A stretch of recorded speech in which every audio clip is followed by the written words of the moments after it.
Hi guys, कैसे हैं आप सब। मैं रोहित तिवारी आप सभी का श्री वेद के एकेडमी में स्वागत करता हूं। तो हम लोग क्लाइमेट्स ऑफ इंडिया, भारत की जलवायु डिस्कस कर रहे हैं। प्रीवियस वीडियो में हम लोगों ने शीत ऋतु में मौसम की क्रिया विधि पढ़ा। उसमें से पश्चिमी विक्षोभ द्वारा शीत ऋतु में मौसम की क्या क्रिया विधि होती है उसको डिस्कस किया, अध्ययन किया और समझा। आज उसी सीरीज को आगे बढ़ाते हुए हम लोग पढ़ेंगे कि शीत ऋतु में मौसम की क्रिया विधि उत्तर पूर्वी मानसून द्वारा, है ना।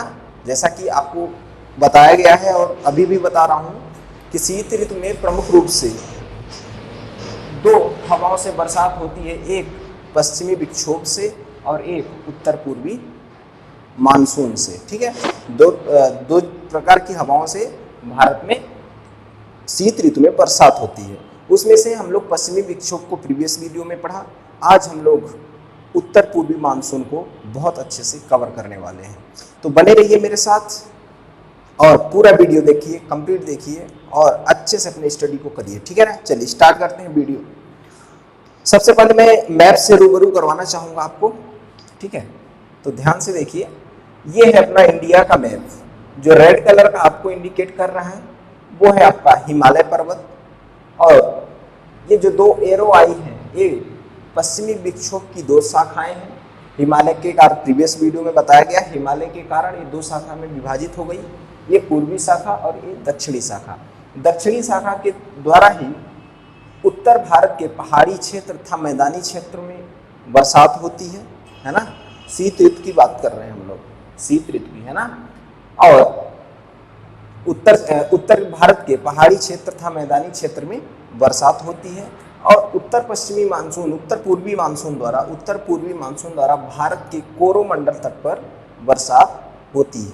ठीक है, इतना हम लोग पढ़ चुके हैं। आज हम लोग उत्तर पूर्वी मानसून की क्रियाविधि क्या होती है भारत में, है ना, सारी डिटेल्स, हर एक चीज आज कवर करेंगे उत्तर पूर्वी मानसून से रिलेटेड। ठीक है, सबसे पहले मैं आप लोगों को बता दूं, यहां से समझेंगे, यहां से स्टार्ट करेंगे, है ना। ये है अपना ग्लोब, ये है ग्लोब, ये है 0 डिग्री अक्षांश, 0 डिग्री अक्षांश बोलते इक्वेटर। इक्वेटर के उत्तर में 23.5 डिग्री पर उत्तरी कर्क रेखा है और 23.5 डिग्री दक्षिणी में मकर रेखा है, ट्रॉपिक ऑफ कैप्रिकॉर्न। ठीक है, और आप देखेंगे कि 35 डिग्री दक्षिणी में और 35 डिग्री उत्तरी में इंडिकेट किया गया है। ये क्यों किया गया है इसको हम लोग बहुत अच्छे से पढ़ते हैं। जो इक्वेटर है, 0 डिग्री अक्षांश या विषुवत रेखा या भूमध्य रेखा, इस पर वर्ष भर सूर्य की लंबवत किरणें पड़ती हैं, वर्ष भर सूर्य की लंबवत किरणें पड़ती हैं, जिसके कारण वहाँ का जो स्थलखंड है वो काफ़ी गर्म हो जाता है, और काफ़ी गर्म हो जाने के कारण वहाँ पर जो वायु होती है वो वायु ऊपर की ओर उठने लगती है। ये देखिए, यहाँ पर 3D में बताने की कोशिश किया हूँ मैं कि 35 डिग्री उत्तरी अक्षांश और 35 डिग्री दक्षिणी अक्षांश, और ये 0 डिग्री भूमध्य रेखा या विषुवत रेखा है। तो 35 डिग्री उत्तरी अक्षांश से और 35 डिग्री दक्षिणी अक्षांश से, तो जो ये इक्वेटर है, भूमध्य रेखा है, इस पर वर्ष भर सूर्य की लंबवत किरण पड़ने के कारण यहाँ का जो स्थलखंड है वो बिल्कुल गर्म हो जाना, धधकने लगता है, और यहाँ से हवाएं जो है उठकर ऊपर की ओर जाने लगती हैं। ठीक है, ऊपर की ओर जाने के कारण यहाँ पर निम्न दाब का क्षेत्र उत्पन्न हो जाता है, स्थापित हो जाता है, ऐसा कह सकते हैं। निम्न दाब का क्षेत्र उत्पन्न हो जाता है, वायु वहां पर खाली हो जाती है, वायु ऊपर की ओर उठ जाती है, जिससे आसपास की जो हवाएं होती हैं, जैसे रिक्त स्थान को भरने के लिए अगर देखें तो वैसे भी जो खाली हैं वही आके वहां पे भर जाएंगे। किसी भी आप हर एक फील्ड में देख लो, चाहे सामाजिक हो, राजनीतिक हो, अगर खाली जगह है तो उसके लिए लोग बहुत दौड़ेंगे, वैकेंसी आती है उसके लिए लोग बहुत दौड़ते हैं।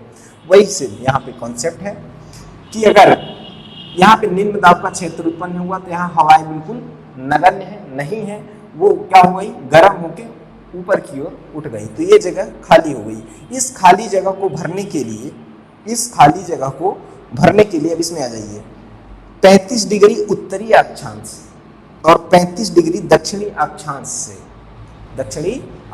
से हवाएं विषुवत रेखा की ओर प्रवाहित होने लगती है। मतलब उस स्थान को, निम्न दाब के क्षेत्रफल को भरने के लिए वो विषुवत रेखा की तरफ प्रवाहित होने लगती है। ठीक है, नेक्स्ट पॉइंट में आप लिखेंगे कि जो हवाएं चलती हैं, जो 35 डिग्री उत्तरी अक्षांश और 35 डिग्री दक्षिणी अक्षांश से जो हवाएं चलती हैं, तो निम्न दाब क्षेत्र को भरने के लिए उन हवाओं को हम व्यापारिक पवनें भी कहते हैं, व्यापारिक पवनें कहते हैं। ठीक है, अब व्यापारिक पवनें नेक्स्ट पॉइंट में लिखेंगे कि ये व्यापारिक पवनें 35 डिग्री उत्तरी अक्षांश और 35 डिग्री दक्षिणी अक्षांश से चलकर सीधे विषुवत रेखा से जाके नहीं मिलती हैं, सीधे नहीं मिलती हैं, मतलब ऐसे नहीं मिलती हैं। ठीक है, ये थोड़ा सा तिरछा हो जाती है, थोड़ा सा तिरछा हो जाती है। मतलब जो उत्तरी गोलार्ध की व्यापारिक पवनें हैं वो अपने दाहिनी ओर, मतलब दाहिनी ओर देखिएगा ध्यान से, पवनें तो ऐसे आ रही थी लेकिन वो दाहिनी ओर मुड़ गई, उनका दायां ये हुआ, इधर उत्तरी गोलार्ध की दाहिनी ओर, और दक्षिणी गोलार्ध की जो वायु है वो ऐसे आ रही थी लेकिन वो अपनी दाईं ओर मुड़ रही है। ये किसका नियम कहता है? फेरल के नियम के अनुसार। फेरल एक साइंटिस्ट थे जिन्होंने पृथ्वी का अध्ययन और जलवायु का अध्ययन किया था। उन्होंने बताया कि 35 डिग्री उत्तरी अक्षांश उत्तरी गोलार्ध से और 35 डिग्री दक्षिणी अक्षांश से चलने वाली व्यापारिक पवनें अपनी उत्तरी गोलार्ध में चलने वाली व्यापारिक पवनें अपनी बाईं ओर तथा दक्षिणी गोलार्ध से चलने वाली 35 डिग्री दक्षिणी गोलार्ध से चलने वाली हवाएं या व्यापारिक पवनें अपनी बाईं ओर मुड़ जाती हैं। ठीक है, ये कंफर्म हुआ? ठीक है, ये तो हवा कैसे बहती है और कैसे डाइवर्ट होती है ये चीज था। अगर हम एक बात देखें, ध्यान से देखिएगा, यहाँ पे देखिए, ये होता है अपना नॉर्थ उत्तर, ये होता है साउथ, ये होता है ईस्ट और ये होता है वेस्ट। मतलब ये होगा उत्तर, ये होता है दक्षिण, ये होता है पूर्व और ये होता है पश्चिम।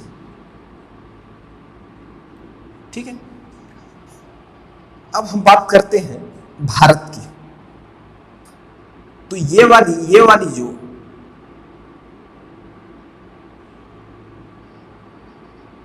ये दिशा है, ये दिशा मतलब पूर्व और उत्तर के मध्य की जो दिशा है इसको बोलेंगे उत्तर पूर्व, इसको बोलेंगे उत्तर पूर्व, और पश्चिम और दक्षिण के मध्य की जो है इसको दक्षिण पश्चिमी बोलेंगे, दक्षिण पश्चिम बोलेंगे। ठीक है, सेम यहाँ पर देखिए आप ध्यान से देखें तो भारत हमारा ये 0 डिग्री अक्षांश रेखा है, 23.5 डिग्री उत्तरी अक्षांश और 23.5 डिग्री दक्षिणी अक्षांश। उत्तरी अक्षांश 23.5 डिग्री पर मकर रेखा है, कर्क रेखा है, और 23.5 डिग्री दक्षिणी अक्षांश पर अपनी मकर रेखा है। तो कर्क रेखा पर भारत है, यहाँ पे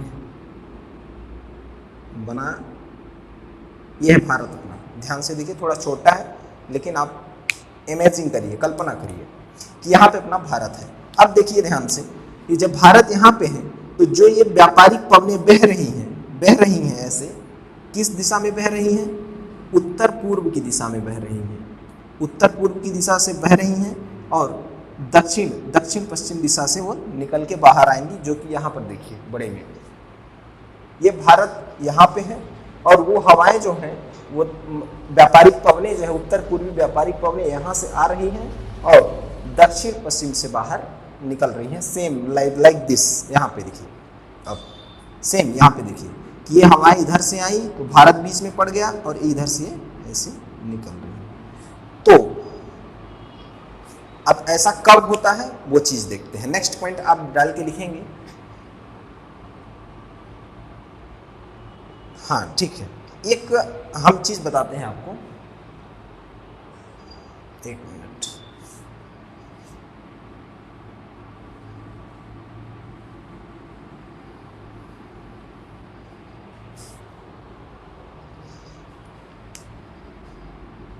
ITCZ inter tropical convergence zone, इसका फुल फॉर्म होता है इंटर ट्रॉपिकल कन्वर्जेंस जोन, मतलब हिंदी में इसको बोलेंगे अंतः उष्णकटिबंधीय अभिसरण क्षेत्र।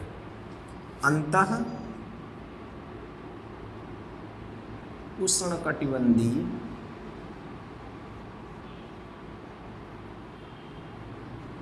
अभिसरण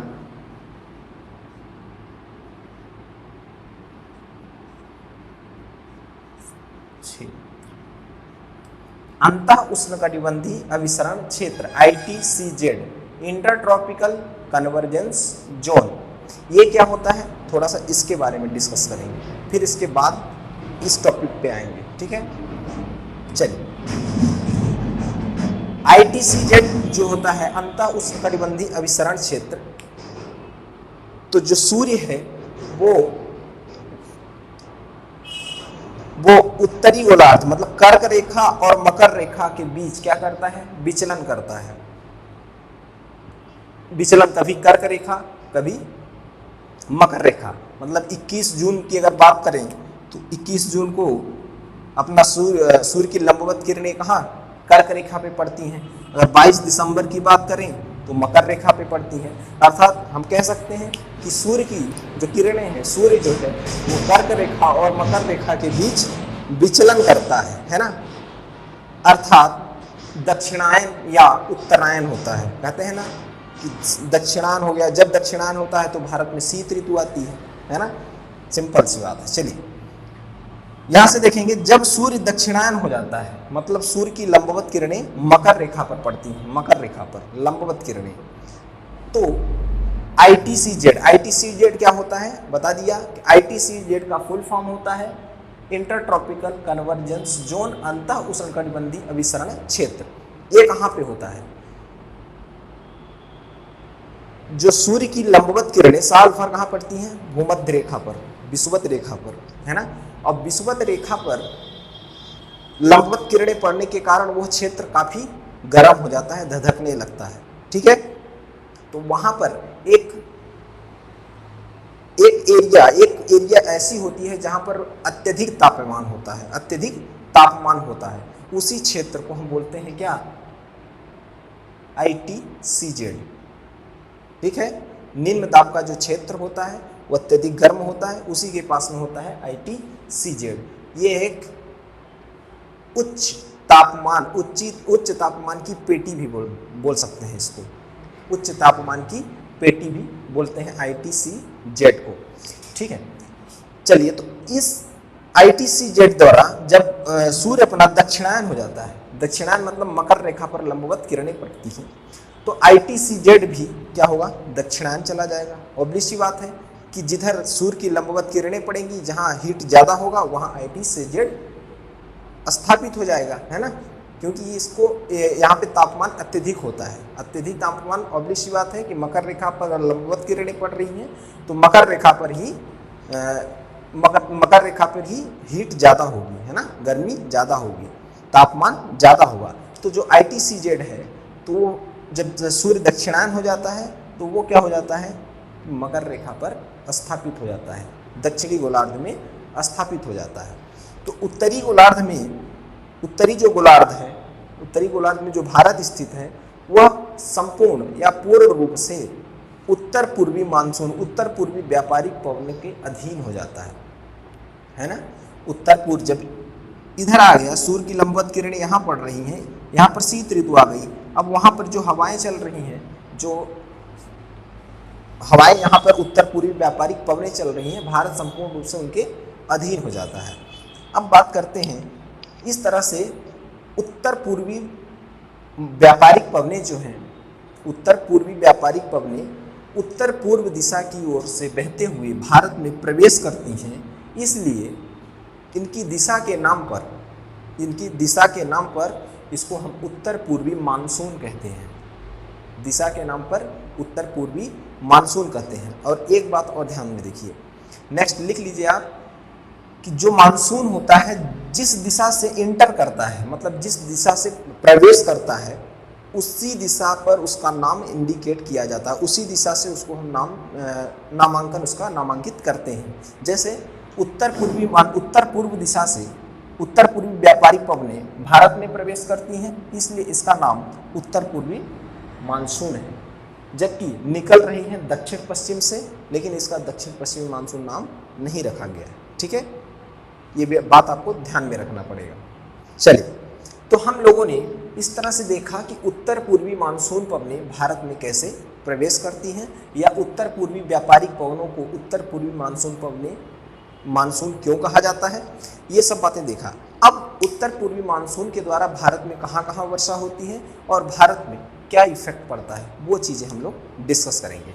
तो नेक्स्ट पॉइंट डाल के आप लिखेंगे कि उत्तर पूर्वी जो मानसून है, जो उत्तर पूर्वी मानसून जब आता है भारत में, वो स्थल खंडों के ऊपर से होकर प्रवाहित होते हुए आता है। स्थल खंडे बोले तो सब नीचे उसका जो है स्थल है, समुद्री इलाका नहीं है, जिसके कारण उत्तर पूर्वी मानसून में नमी की मात्रा नगण्य रहती है, मतलब न के बराबर रहती है।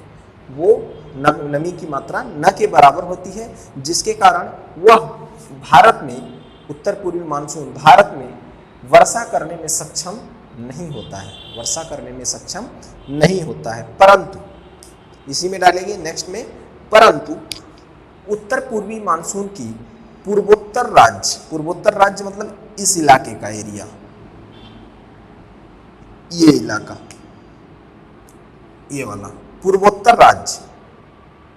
नेक्स्ट पॉइंट लिखेंगे, उत्तर पूर्वी मानसून की कुछ शाखाएं जो कि पूर्वोत्तर राज्य के ऊपर से होकर बहते हुए गुजरती हैं, और बंगाल की खाड़ी के ऊपर से गुजरते हुए भारत के पूर्वी घाट अर्थात कोरोमंडल में टकराकर तमिलनाडु में,